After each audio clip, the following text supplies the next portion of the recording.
Activate பண்றது, இல்லாட்டி நம்மிடத்துல எப்படி அதை வெளிப்படுத்துவது, அதற்கு ஒரு திறவுகோலை நான் இன்னைக்கு மத்தியில சொல்ல போகுது.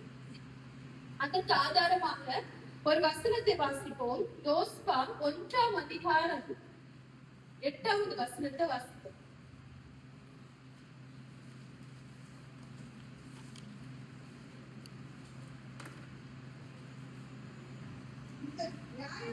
புஸ்தகம் வாயை விட்டு பிரியாதிருப்பதாக. இதில் எழுதியிருக்கிறவைகளை படிக்கலாம். நீ செய்ய கவனமா இருக்கும்படி இரவும் பகலும் அதை தியானித்துக் கொண்டிருப்பாயாக. அப்பொழுது நீ உன் வழியை வாய்க்க பண்ணுவாய். அப்பொழுது புத்திமானாய் நடந்து கொள்வாய்.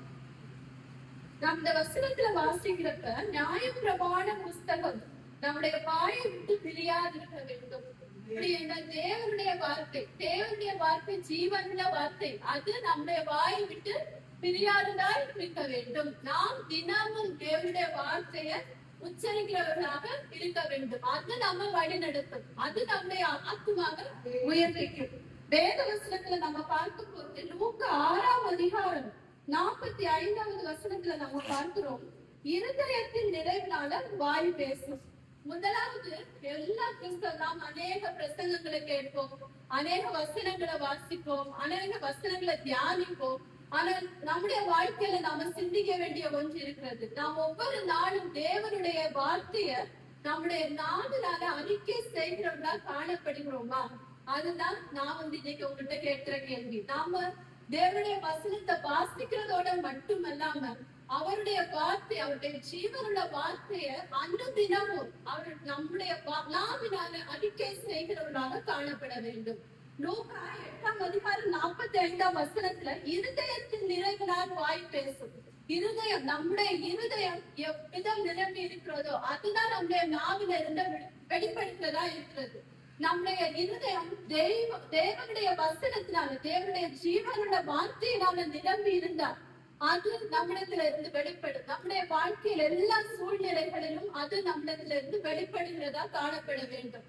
அப்பதான் நம்ம உண்மையான கிறிஸ்தவர்கள். தெய்வீக வசனத்தை நம்ம ஆவிக்குரிய வாழ்க்கையில ஒவ்வொரு நாளும் நம்முடைய நாவினால உச்சரிக்கிறவர்களாக காணப்பட வேண்டும். அது மிகவும் முக்கியமானது. அதுதான் நம்ம வழி நடத்தும். நான் உனக்கு போதித்து நீ நடக்க வேண்டிய வழியை உனக்கு போறது வழியை காட்டு, உண்மையில என் கண்ணை வைத்து உனக்கு ஆலோசனை சொல்வேன்.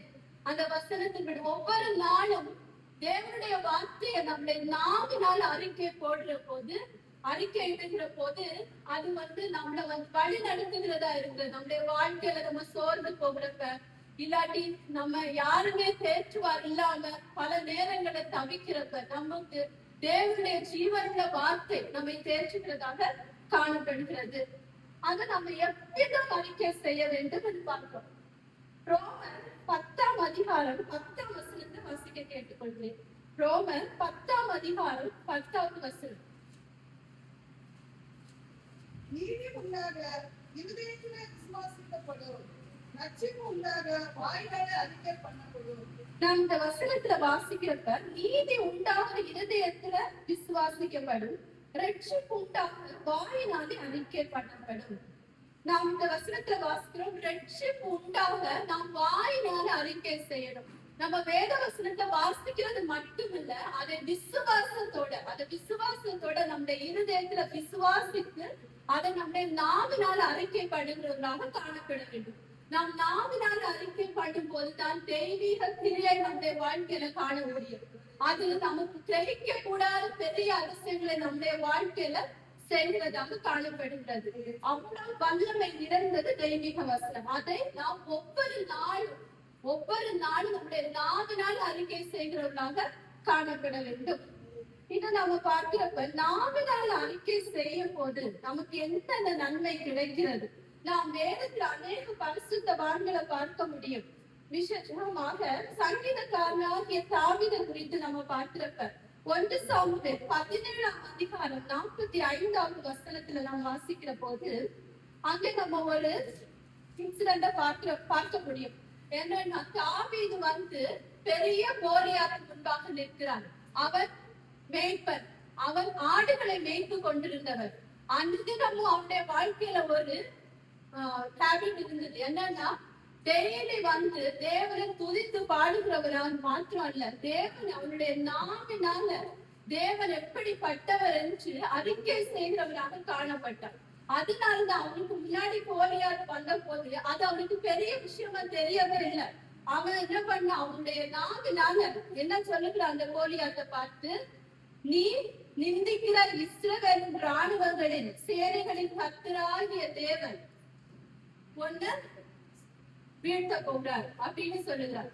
அதுதான் நம்முடைய நாவில இருந்து நம்முடைய வாழ்க்கையிலையும் சத்ருவானவன் பலவித சோதனைகளை கொண்டு வரும். அந்த டைம்ல நம்ம என்ன பண்ணோம், நம்முடைய நாவினால நாம் கர்த்தருடைய வசனத்தை, தேவனுடைய வசனத்தை, ஜீவனுள்ள வார்த்தை எடுத்துரைக்கும் போது தேவன் அதற்கு அதை நீக்குவதற்கான வழியை நமக்கு உண்டாக்குவார். நம்முடைய பாதைகளை செவ்வாய்ப்படுத்துவார். நம்முடைய சோதனையில் இருந்து நம்ம நீங்கி விடுதலை பெற நமக்கு உதவி செய்வார். அது நம்ம விசுவாசத்தோடு, நம்முடைய இருதயத்துல இருக்கிற விசுவாசத்தோடு அறிக்கை செய்யும் போதுதான் நம்முடைய வாழ்க்கையில நம்ம அதிசயத்தை காண முடியும்.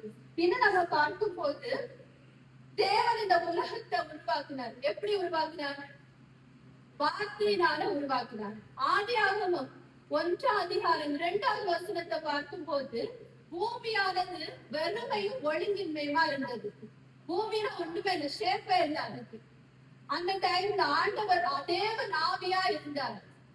அந்த ஆவியானவர் வார்த்தையை உபயோகித்தது. முதலாவது அந்த பூமியில இருள் இருந்தது, அந்த இருளை வெளிச்சமாக மாற்றினார். அப்படி இருளை வெளிச்சம் உண்டாகி கடவது என்றார். ஆதியாகமம் 1:3 நம்ம பார்க்கும் போது வெளிச்சம் உண்டாக கடவது என்றார். அப்ப ஆண்டவர் வந்து வார்த்தையினால அவர் அறிக்கை செய்தார், இருளை வெளிச்சமாக்கினார். நம்முடைய வாழ்க்கையிலும் பல நேரங்கள் இருளான அனுபவங்களை நம்ம கடக்க வேண்டியிருக்கோம். அந்த டைம்ல நம்ம வந்து தேவனுடைய வார்த்தை, தேவனுடைய ஜீவனுள்ள வார்த்தை, தேவனுடைய வல்லமையுள்ள வார்த்தையை நம்ம அறிக்கை செய்யும் போது நம்முடைய வாழ்க்கையில வருகிற இருளான அனுபவங்களையும் தேவன் என்ன பண்ணுவார்? வெளிச்சமாக மாற்றுவார். இதை நம்ம பார்க்கும் போது இயேசுவானவர் சத்ருவானவரை வார்த்தையினால ஜெயித்தார். லூக்கா 4:00 பார்க்கும் போது 40 நாள் உபவாசத்துக்கு பிறகு அவர் ரொம்ப பசியோடு இருக்கிறார். அப்ப என்ன சொல்லு, சத்ருவானவன் வந்து என்ன பேசுகிறார்? உலகத்தை எல்லாம் காமிச்சுட்டு எல்லாம் இது பண்ணிட்டு அவரை வந்து அட்டாக் பண்ண பாக்குறார். ஆனா அவர் எப்படி சத்ருவானவரை ஜெயித்தார்? தேவ வசனத்தினால ஜெயித்தார். மனுஷன் அப்பத்தினால மாத்திரமல்ல, தேவனுடைய வாயிலிருந்து ஒவ்வொரு வார்த்தையினாலும். அது மாதிரி நம்முடைய வாழ்க்கையில சத்ருவாவின் பலவித சோதனைகளை வாழ்க்கையில கொண்டு வந்து போட்டிருக்க நம்ம எப்படி ஜெயிக்கணும்? தேவ வசனத்தை நம்முடைய நாவினால அறிக்கை செய்யணும். நாம் தேவனுடைய பிள்ளைகள், நம்மிடத்துல தேவனுடைய ஆவியானவர் வாசமா இருக்கிறார். அந்த ஆவிக்குரியவர்களால் தேவனுடைய வல்லமையான வசனத்தை நம்ம நாவினால அறிக்கை பண்ணும் போது நமக்கு எதிராக சாத்தான் கொண்டு வருகிற சோதனைகளை நாம் ஜெயிக்க முடியும். இன்னும் நம்ம பார்க்கிறப்ப 1 சாமுவேல் தானியேல் 3:17-18 வாசிக்கிற போது அங்க நம்ம 3 வாலிபர்களை பார்க்க முடியும். Shadrach, Meshach, Abednego. அவங்க என்ன பண்ணுகிறார்கள்? அந்நிய தேசத்துல இருக்காங்க, அடிமைகளா இருக்காங்க. அங்க ராஜா அவங்களை எரிகிற அக்கினி சூளையில போடுகிறார். அந்த நேரத்துல அவர்கள் ஒரு விசுவாச அறிக்கையை நாவினால செய்கிறாங்க. என்ன சொன்னாங்க?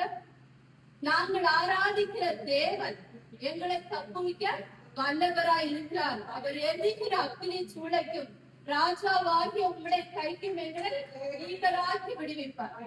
நாமும் கிறிஸ்தவ வாழ்க்கையில பல நேரங்கள் எரிகிற அக்கினி போன்ற அனுபவங்களை நம்ம கடக்கணும். மனிதர்களால நிந்திக்கப்படுவோம், இல்லாட்டி மனிதர்களால தனிமைப்படுத்தப்படுவோம், இல்லாட்டி பல சோதனைகளை நம்முடைய வாழ்க்கையில அனுபவம். அந்த டைம்ல எல்லாம் நாம் கர்த்தரிடத்துல விசுவாசமா இருந்து கர்த்தர் நமக்கு தந்த வாக்கு தத்தங்களை நம்முடைய நாவினால அறிக்கை செய்யணும். நம்முடைய நாவினால அறிக்கை செய்யும் போது நம்முடைய வாழ்க்கையில கிரியையை காண முடியும்.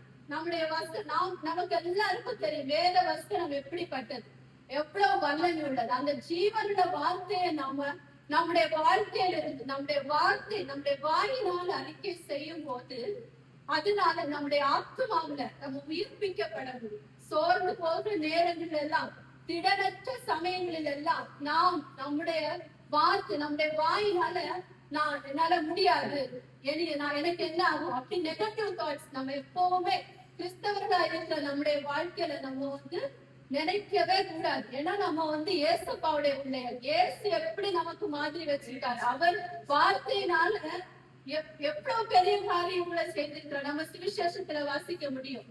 அவர் வார்த்தையினால மரித்தோர உயிரோட எழுப்பினார். லாசரு உயிரோட வெளியே வா என்று சொன்னார்.